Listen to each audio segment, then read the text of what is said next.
tabou. Quelqu'un m'attache qui fait ça.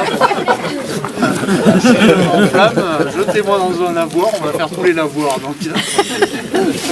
Non, je remercie bien sûr Franck Gétro de l'Informel et puis ses musiciens qui s'appellent Pierre, Ambre et voilà. La présidente des Boulets-Gailles et son équipe, et puis aussi les bénévoles qui ne sont ni d'une association ni d'une autre, Annie, Eric, René, tous ceux qui ont aidé, et le comité des fêtes, parce que le comité des fêtes, merci à Karine et à Nadine, là aussi dans le lot, qui nous ont prêté leur tente et puis l'accès au local. Chance n'arrive plus. Il ne faudra pas s'alarmer parce qu'on n'aura pas les commodités de maintenant. Et on peut être en très bonne santé. Et à trouer la paillasse au casque à poing. Pas de mauvais sang. Il ne faudra pas crier avant d'avoir reçu le coup. Reçois, chère sœur, les meilleures caresses de ton frère. Joseph Simon.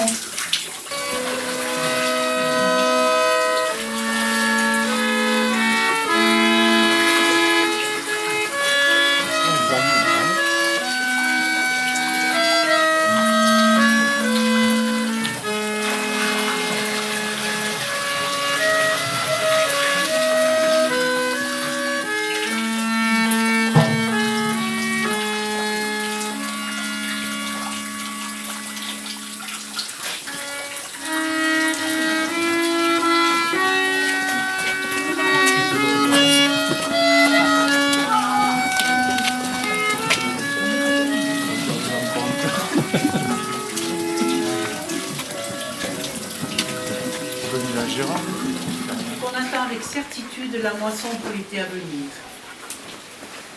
Cette année, un autre espoir, et qui tient combien plus à cœur s'associe à celui de ma récolte prochaine. On se dit, ils seront là peut-être l'an prochain pour moissonner, ou tout au moins pour semer à nouveau. Mais on songe encore que malgré tous les malheurs possibles, il faut penser quand même à l'avenir. Penser que ce n'est pas seulement un devoir de prévoyance personnelle, mais une excellente façon de servir son pays que de contribuer de son mieux à la prospérité économique. Même et surtout pendant la guerre, il nous faut penser à cela, tandis que vous faites le devoir qui vous incombe à vous, les forts, les soldats, les défenseurs de la patrie. Serait. Depuis longtemps, je me proposais de vous écrire au sujet d'Angelin. Mais croyant toujours à sa fin héroïque sur le champ de bataille, je ne me sentais jamais le courage de commencer ma lettre. J'avais écrit à mes parents de ne pas vous en parler, jusqu'à ce que je fus exactement renseigné moi-même, ne voulant pas briser tout espoir lorsqu'il n'y a pas nécessité, et lorsqu'on n'est pas sûr de ce qui a pu advenir à un camarade. À l'attaque que nous avons faite le 11 octobre dernier, nous avons perdu à sa compagnie 70 hommes environ et 50 à la nôtre. Beaucoup parmi ces hommes n'ont été que blessés. On les a vus tomber. C'est le cas d'Angelin, d'après ce que m'ont dit des camarades de sa compagnie. Seulement, la plupart des blessés se trouvant tout près des lignes allemandes, on n'a pas pu se porter à leur secours, même à la faveur de la nuit, de telle sorte que bon nombre de nos camarades n'ont pas pu survivre à leurs blessures. D'autres, par contre, ont été faits prisonniers, les uns blessés, les autres non. Ce qui permet de douter que quelques-uns ont pu être secourus par les infirmiers allemands. Espérons que ce pauvre Angelin soit parmi ces derniers. Et dans ce cas-là, il ne tardera pas à vous donner des nouvelles un jour ou l'autre. Si par malheur la fatalité voulait qu'il fût tombé sans avoir pu être relevé, il faudrait, hélas, vous résigner à cette horrible nouvelle, à cette perte bien cruelle. Vous auriez au moins la satisfaction de pouvoir vous dire qu'il est mort en héros. Car ce furent plus que des héros. Ces braves cœurs qui, ce jour-là, sous la grêle des balles allemandes, furent des martyrs ignorés des hommes, dont la gloire et l'honneur remontent au plus haut degré de l'héroïsme, puisqu'ils étaient presque sûrs de courir au devant de la mort. Amis, avant de vous alarmer ainsi, espérons encore en la clémence de Dieu. Sans doute qu'un sort pareil n'a pas été réservé à ce pauvre garçon dont j'ai été séparé bien brutalement. Nous nous soutenions et nous encouragions l'un l'autre. Et après chaque lutte, notre premier soin en remontant, lui, la 8e et moi, la 7e, était de marcher et de demander si l'un et l'autre étaient sains et saufs. Jusqu'au 15, il ne me fut pas possible de savoir quelque chose et encore, on me dit à sa compagnie qu'il est porté disparu. Un de ses derniers sergents me conseilla même de ne rien écrire à personne, et malgré mon vif désir, je n'ai jamais osé rien vous envoyer, ne sachant d'ailleurs aucun renseignement certain. Malgré que tout me laisse à croire à une fin glorieuse, je vous engage à ne pas désespérer encore. Courage, espoir et confiance en Dieu. Je voudrais tant qu'il vous le rende un jour. En attendant, espérez.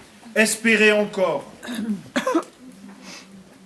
Embrassez toute ma famille pour moi et recevez d'un ami ses plus sincères amitiés, ses meilleurs souhaits et encouragements. Justin Ayot. Nous sommes toujours dans la tranchée où il fait bien froid maintenant. Pourtant, on supporte tout avec résignation et courage.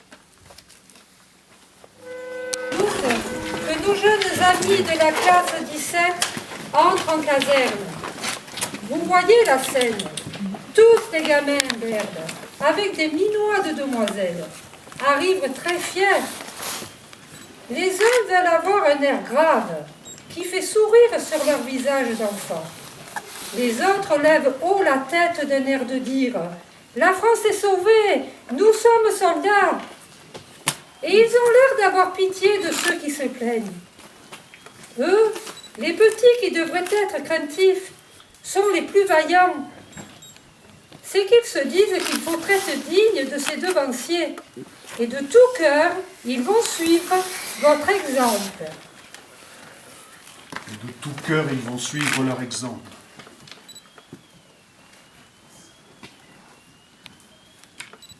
Petite française.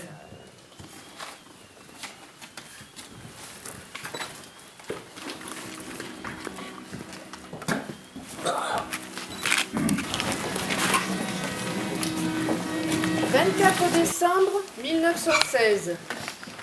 Bien cher Augusta, j'ai reçu aujourd'hui toutes les friandises que vous avez eu la bonté de m'envoyer.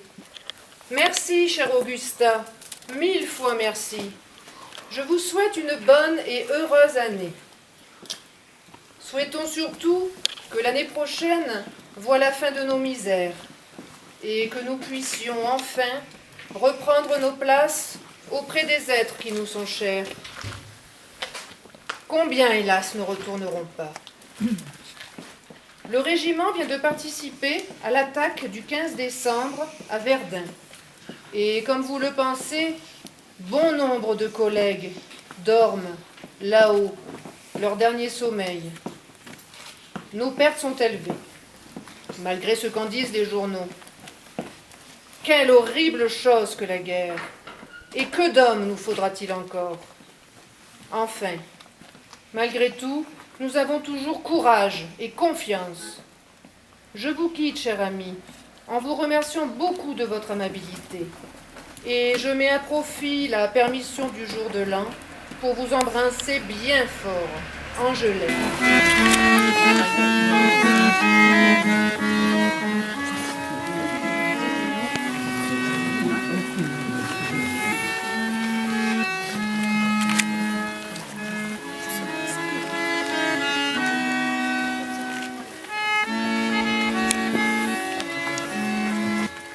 Augusta! Oui, Augusta! bonjour. En action de la chance, tu as encore une lettre d'Angelin. Ah, je t'adore, merci.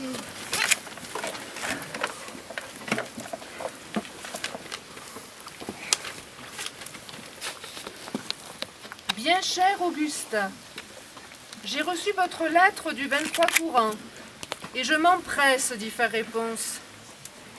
Ma santé est toujours très bonne. Mais nous avons cette année un hiver très rigoureux. La couche de neige n'atteint sûrement pas les proportions que vous avez en ce moment dans la vallée du Verdon, mais le froid est aussi vif. Il y a nombre d'évacuations par pieds gelés. Figurez-vous, les pauvres poilus, tapis, nuit et jour, dans des trous d'obus, dans la neige, et obligés de recevoir, sans broncher, les copieux bombardements de l'artillerie Boche. C'est terrible les souffrances endurées par le pauvre soldat combattant. Et il est vraiment bien à plaindre par les temps qui courent. Souhaitons que cela finisse bientôt, car cela devient de plus en plus terrible. J'espère, cher Augusta, que la présente vous trouvera en bonne santé, ainsi que toute votre famille. Je compte avoir ma permission commencement mars, et le plaisir de vous revoir à cette époque. Donnez-moi de vos nouvelles, qui me font plaisir, et recevez mes amitiés les plus sincères, mes plus grosses caresses. Angelin, le 30 janvier 1917.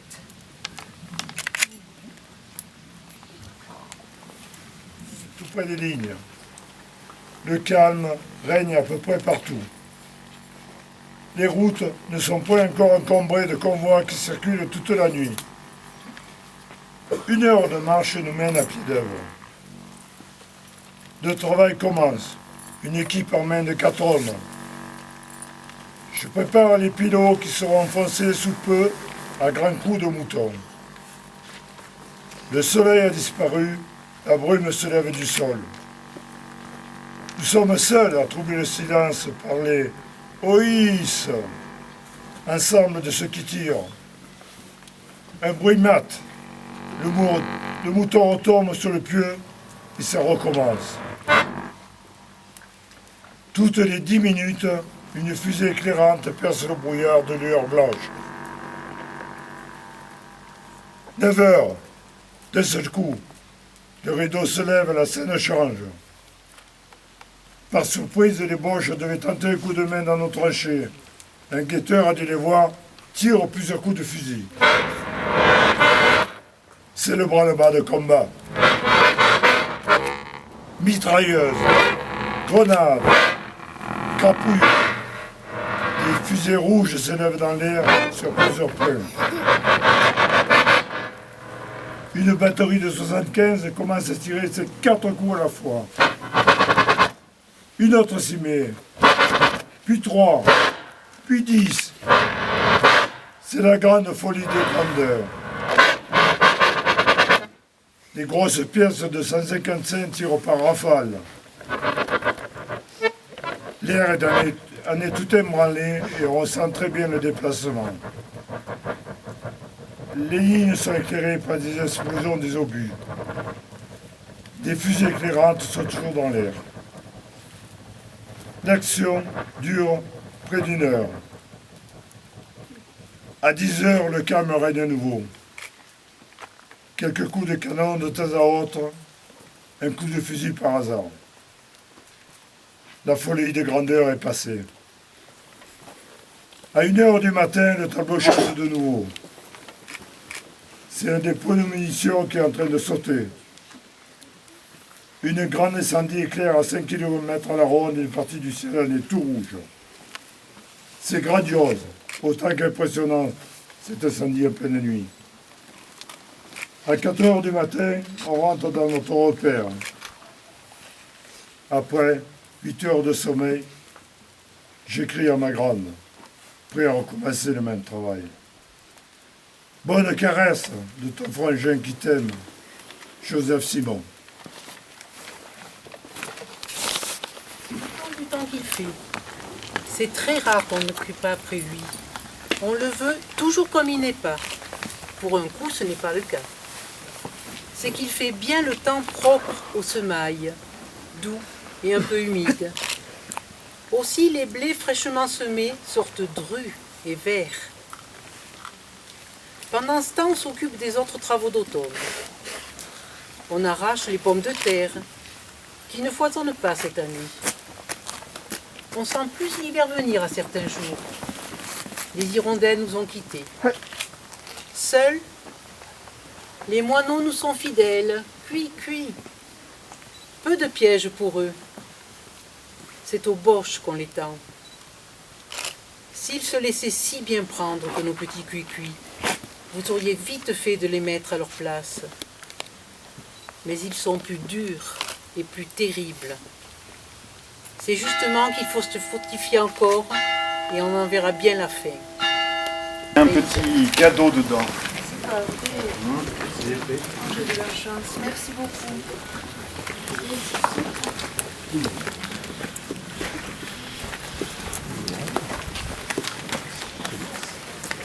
Aux armées, le 25 décembre 1917. Bien cher Augusta, voilà encore une fête de la Noël, la 4e depuis la guerre passée, loin de la famille. Et l'on se demande à chaque fois avec angoisse si la nouvelle année qui s'approche n'apportera pas enfin avec elle le bienfait de la paix. Mais malgré tout, il faut en prendre son parti. Et quoique éloignés des nôtres, nous n'avons pas voulu laisser perdre les bonnes traditions de la Noël. Nous avons donc fait un bon souper et après la messe de minuit, réveillonné une bonne partie de la nuit. Comme décor, les avions Bosch faisaient, comme à l'habitude, sérénade de bombardement dans les environs de Nanay. Cette fête s'est donc très bien passée ici, dans notre très grande famille de guerre. Espérons que l'année prochaine, nous pourrons la passer encore mieux, dans l'intimité de la famille. Le temps, qui, quoique froid, était très beau jusqu'à présent, s'est mis subitement à la neige. La campagne est déjà toute blanche, et les bourrasques continuent. Triste Noël pour nos pauvres camarades, qui par n'importe quel temps montent la garde au créneau des petits postes. Je termine ma lettre, chère Augusta, en vous souhaitant, à l'orée de l'année 1918 qui commence, tous mes vœux les plus sincères de bonheur pour vous et toute votre chère famille. À l'occasion du Nouvel An, recevez bien, chère Augusta, 1000 caresses, Angelin. Post-scriptum, je profite du renouvellement de l'année pour vous adresser un tout petit souvenir de Nancy, une croix de Lorraine.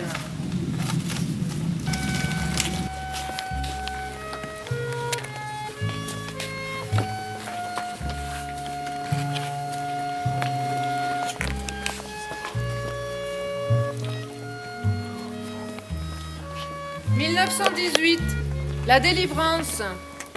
Elle fut accueillie avec une grande joie. C'était le 11 novembre, jour de l'armistice. Chez les Allemands, bien sûr, ça fait la catastrophe. Mais un soulagement pour la famille qui nous hébergeait, car ces deux enfants allaient revenir sains et saufs. À partir de ce moment-là, notre travail obligatoire, c'est ça. À l'annonce de notre départ, nous étions très heureux. Tous les membres de la famille pleuraient. Ce fut très émouvant. Nul doute, de braves gens.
bien plus beau que les autres jours.